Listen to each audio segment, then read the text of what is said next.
ఆకాశవాణి ప్రాంతీయ వార్తలు చదువుతున్నది కేసుమ.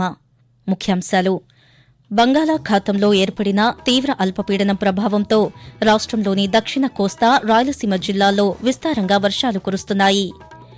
ఆకస్మిక వరదల పట్ల అధికారులు అప్రమత్తంగా ఉండాలని ముఖ్యమంత్రి నారా చంద్రబాబు నాయుడు ఆదేశించారు. ముఖ్యమంత్రి నారా చంద్రబాబు నాయుడు అధ్యక్షతన రాష్ట మంత్రివర్గం ఈ రోజు సమావేశమయ్యింది.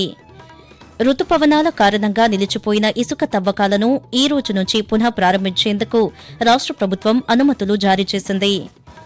ఈ రోజు ప్రపంచ ఆహార దినోత్సవం నిర్వహిస్తున్నారు. వార్తల వివరాలు: బంగాళాఖాతంలో ఏర్పడిన తీవ్ర అల్పపీడనం ప్రభావంతో రాష్ట్రంలోని దక్షిణ కోస్తా, రాయలసీమ జిల్లాల్లో విస్తారంగా వర్షాలు కురుస్తున్నాయి. వాయుగుండం వాయువ్య దిశగా గంటకు 10 కిలోమీటర్ల వేగంతో కదులుతున్నట్లు రాష్ట విపత్తుల నిర్వహణ సంస్థ వెల్లడించింది. వాయుగుండం ప్రస్తుతం చెన్నైకి 440 కిలోమీటర్లు, పుదుచ్చేరికి 460 కిలోమీటర్లు, నెల్లూరుకి 530 కిలోమీటర్ల దూరంలో కేంద్రీకృతమైనట్లు తెలిపింది. రేపు తెల్లవారుజామున చెన్నై, నెల్లూరు మధ్య తీరం దాటే అవకాశముందని పేర్కొంది. వాయుగుండం ప్రభావంతో ఈ రోజు తిరుపతి, ప్రకాశం, శ్రీ పొట్టి శ్రీరాములు నెల్లూరు జిల్లాల్లో పలుచోట్ల విస్తృతంగా వర్షాలు కురుస్తున్నాయి. ప్రకాశం జిల్లాలో ప్రస్తుత వాతావరణ పరిస్థితులపై మా ఆకాశవాణి ప్రకాశం జిల్లా ప్రతినిధి ఎంవీఎస్ ప్రసాద్ మరింత సమాచారం అందజేస్తారు. తుపాను ప్రభావంతో ప్రకాశం జిల్లా వ్యాప్తంగా విస్తారంగా వర్షాలు కురుస్తున్నాయి.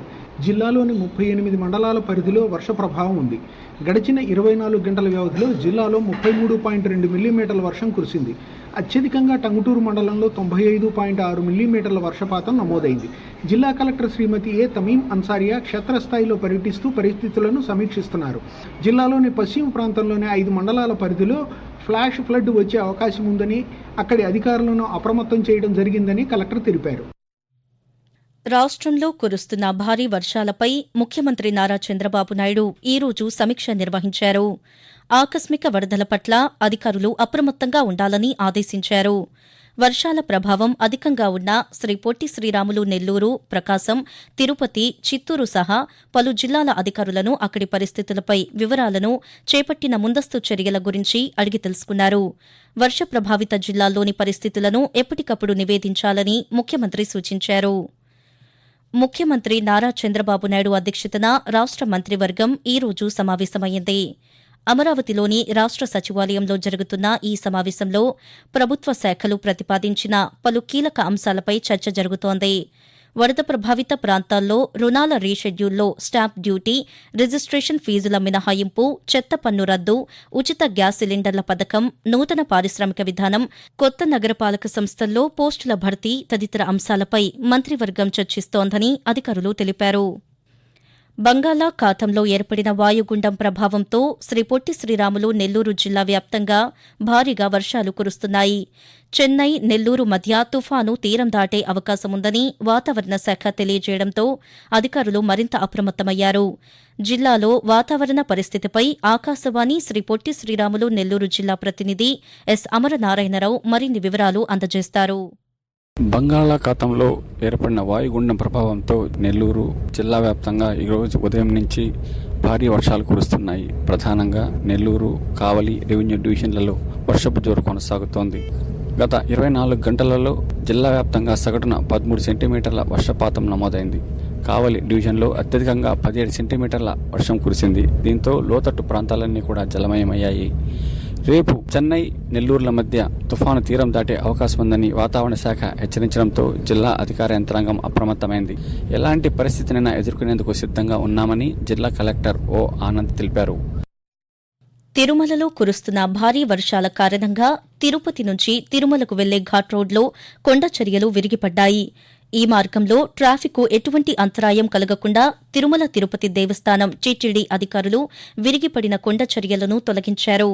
అలాగే తిరుమలలో వీఐపీ బ్రేక్ దర్శనాలను రద్దు చేసిన టీటీడీ వాతావరణ పరిస్థితుల దృష్ట్యా తిరుమలలోని శ్రీవారి పాదాలు, ఆకాశగంగా, జాపాలి, పాప వినాశనానికి టీటీడీ అధికారులు భక్తుల అనుమతిని నిలిపివేశారు.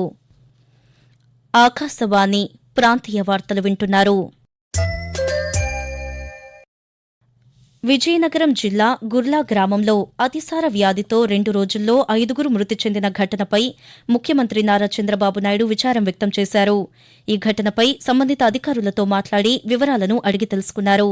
నిన్న ఒక్కరోజే 4 మృతి చెందిన నేపథ్యంలో ప్రస్తుత పరిస్థితిపై ఆరా తీశారు. ప్రస్తుతం ఈ ప్రాంతంలో బాధితులకు తగిన వైద్య సహాయం అందించాలని, గ్రామంలో పారిశుద్ధ్య కార్యక్రమాలను చేపట్టాలని అధికారులను ఆదేశించారు. ఇదిలా ఉండగా అతిసార వ్యాధి వ్యాపించిన గ్రామాన్ని విజయనగరం జిల్లా కలెక్టర్ డాక్టర్ బీఆర్ అంబేద్కర్ ఈ రోజు పరిశీలించారు. ఈ సందర్భంగా ఆయన పాత్రికేయులతో మాట్లాడుతూ గ్రామంలో శుద్ది చేసిన నీటిని సరఫరా చేస్తున్నామని, ఇప్పటికే వైద్య శిబిరాన్ని ఏర్పాటు చేసి బాధితులకు వైద్యం అందజేస్తున్నామని తెలిపారు. రుతుపవనాల కారణంగా నిలిచిపోయిన ఇసుక తవ్వకాలను ఈ రోజు నుంచి పునః ప్రారంభించేందుకు రాష్ట ప్రభుత్వం అనుమతులు జారీ చేసింది. జూన్ 1 నుంచి ఈ నెల 15వ తేదీ వరకు నదుల్లో ఇసుక తవ్వకాన్ని నిలిపివేసిన అధికారులు ఈ రోజు నుంచి నదుల్లో తవ్వకాలను అనుమతిస్తున్నారు. ఆన్లైన్లో బుక్ చేసుకున్న వారికి ఇసుక సరఫరా చేస్తున్నందున వారం నిల్వలన్నీ ఒకేసారి బుక్ అవుతున్న క్రమంలో ఈ రోజు నుంచి 50% నిల్వలు ఆన్లైన్లో బుకింగ్కు కేటాయిస్తున్నామని అధికారులు తెలిపారు. మిగిలిన 50% ఇసుకను నేరుగా విక్రయించనున్నామని పేర్కొన్నారు. ప్రపంచవ్యాప్తంగా ఉన్న ప్రజలకు పోషక విలువలతో కూడిన ఆహారం అందజేయడం, ఆహార వృధాను అరికట్టడం వంటి అంశాల పట్ల అవగాహన కల్పించే ఉద్దేశంతో ఈ రోజు ప్రపంచ ఆహార దినోత్సవం నిర్వహిస్తున్నారు. పెరుగుతున్న ప్రపంచ జనాభాకు అనుగుణంగా ఆహార ఉత్పత్తిని పెంచడం, పోషకాహార ప్రమాణాలను కాపాడటం, ఆహార వ్యర్థాలను అరికట్టడం ఈ కార్యక్రమ నిర్వహణలోని ముఖ్య ఉద్దేశం.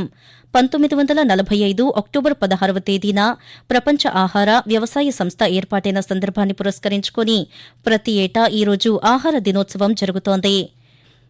ముఖ్యమంత్రి నారా చంద్రబాబు నాయుడు ఆదేశాల మేరకు వెనుకబడిన తరగతులు, బీసీల రక్షణ చట్టం విధి విధానాల రూపకల్పనపై చర్చించేందుకు బీసీ మంత్రులతో ఈ రోజు సమావేశాన్ని నిర్వహిస్తున్నట్లు రాష్ట బీసీ సంక్షేమ శాఖ మంత్రి ఎస్ సవిత ఒక ప్రకటనలో తెలిపారు. చట్టం రూపకల్పనపై అమరావతిలోని రాష్ట సచివాలయంలో 8 మంది బీసీ మంత్రులతో ఈ సమావేశం నిర్వహిస్తున్నట్లు ఆమె పేర్కొన్నారు. చట్టం విధి విధానాల రూపకల్పనపై చర్చించి సమావేశంలో తీసుకున్న నిర్ణయాలను ముఖ్యమంత్రి దృష్టికి తీసుకువెళతామని మంత్రి తెలిపారు.